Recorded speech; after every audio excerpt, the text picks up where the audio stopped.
So for me, it's not trying to educate white people. It's more trying to educate us as black people to see where we go from here. How do we get some of these understanding? How do we, especially in the Caribbean, because when I was growing up, I didn't see much of these references that I am an African person, or I'm from African heritage, and um, but they were visible but not visible, because my grandmother, you could see that she was a African person. All her traditional values were there, but we didn't know that it was African. We didn't know how to connect the two.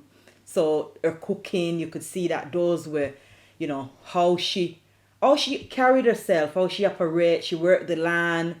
You could tell that she was a true African person, and that would have been coming from her parents before, but you wouldn't hear them say African, or you wouldn't hear them say like linked to anything to do with Africa. So how can we now move from how we just think in the Caribbean that that's where we are and that's where we belong?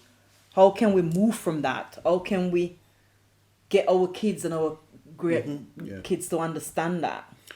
I mean, fundamentally, you kind of answer that question when you said about seeing yourself as an African, because that is the first and most fundamental step. We talk about identity, and identity is important. And it's kind of strange that so many of us are prepared to accept the identities given to us through slavery and colonialism, whilst challenging slavery and colonialism, than those natural identities that we had before. We were African before we came to the Caribbean. We were African in the Caribbean, and to a great extent, even more so because of what we were subjected to during slavery. A lot of Africans made sure they brought their culture with them, because that was Yeah. that helped them keep their sanity. That helped them keep grounded and so on. In many cases, they had to disguise it and integrate it with European culture. Otherwise, it would be beaten out of them. But they brought those traditions with them. They developed them, and they continue today. We haven't lost that culture. It's still there. It's just been disguised.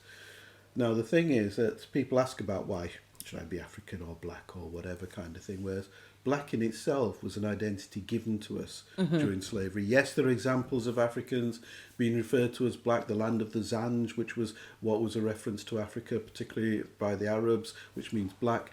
Ethiopian means of burnt wood in terms of the colour. Ancient Kemet, that ancient civilization that was conquered by the Greeks and renamed Egypt. Kemet means black land. It's debated whether it's the land is black or the people of the land are black, kind of thing. But the term black was used during slavery to dehumanize us. Yeah. No history, no past, no identity, just a colour.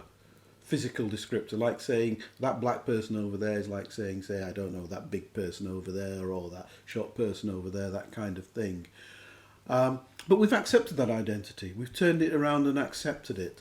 Whereas the African identity, which was our natural identity, we haven't accepted and we found difficult to accept. Now, why is it important?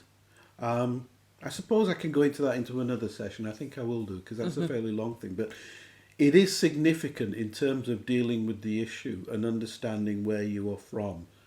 So I think that's something I will pick up in another session. Okay.